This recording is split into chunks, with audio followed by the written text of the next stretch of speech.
Welcome to This Week in Anime History, where I talk about things that happened this week in anime history.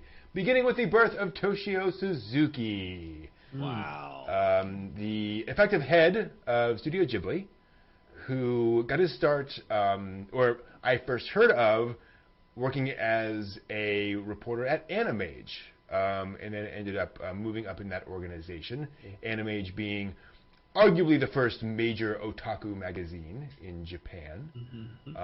There are obviously others beforehand, but that one hit meteoric success, and famous for the fact that he was told to go and get an interview with this young up-and-coming animator named Hayao Miyazaki.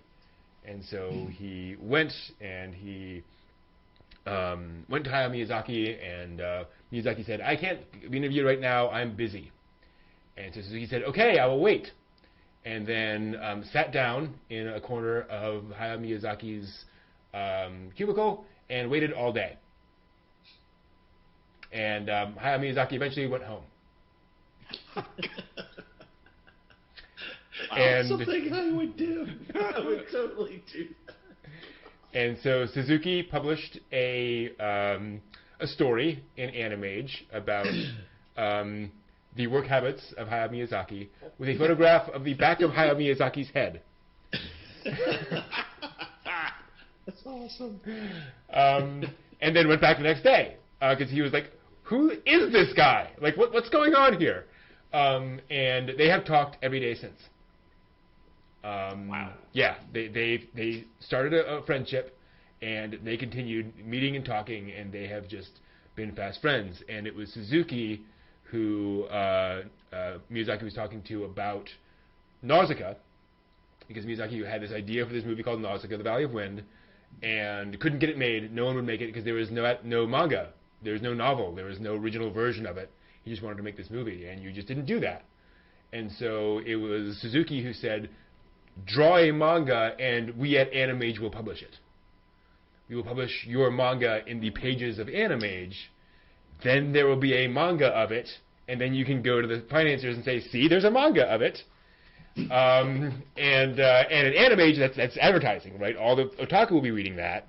Right. And that will go. And that turned out very well, because then they could advertise in the pages of Animage for animators for Nausicaa, which attracted the attention of a young Hideaki Anno, who answered that and became an animator on Nausicaa.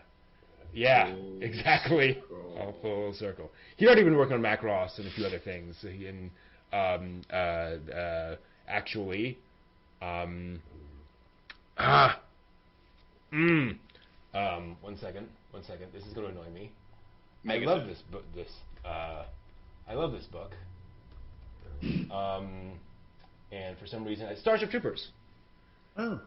So the anime adaptation of Starship Troopers he worked on as well. Oh. Because he showed he actually just to show off, and this is actually for Daikon.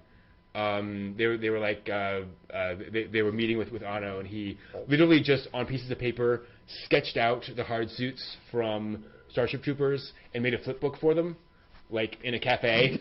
Just and they were like, "Dang, yes, you know what you're doing." And how much do you think that flip book is worth? Oh, jeez, no kidding. And yes, there was an anime adaptation of Starship Troopers. Not great. But yes, so Toshio Suzuki then, they obviously made Nausicaa of that, and then they formed Studio Ghibli, and Suzuki has been running Ghibli ever since and trying to keep things going there. This is also, speaking of which, the anniversary yesterday, the anniversary of the Daikon 4 animation. Yes. Yes. August 20th, 1983. This being an animation produced for the Daikon convention, science fiction convention, the fourth one. And it was a thing at the time to commission local fans to create an animation for it. And they got a bunch of folks, including Hideaki Anno, a bunch of folks who go on to form Studio Gainax, made this, and people were very impressed with all the references to all the science fiction and fantasy, just packed into this Star Wars, Star Trek, Yamato, Alien, you name it. It's brilliant. It's brilliant. It's all in there. And the soundtrack ELO, you just can't beat. Yes. Yes. They That use... is actually it worked as one of the few songs that I get to listen to. Nice. I've got it on my phone. I listen to it on rotation. Thank you, Daikon 4, and thank you, Brent. Exactly. And Yes. one further connection there, there was a live-action series which came out a couple of years ago called Train Man, Densha Otoko, which is a very otaku referential live-action series. And the opening credit sequence is a loving homage to the Daikon 4 animation, complete with ELO's Twilight as the theme song. Aww. And so they went to ELO and said, we want to license this song. You probably don't know this, but back in 1983, there was this fan film that they made using, your song. Jeff Lynne probably loved it.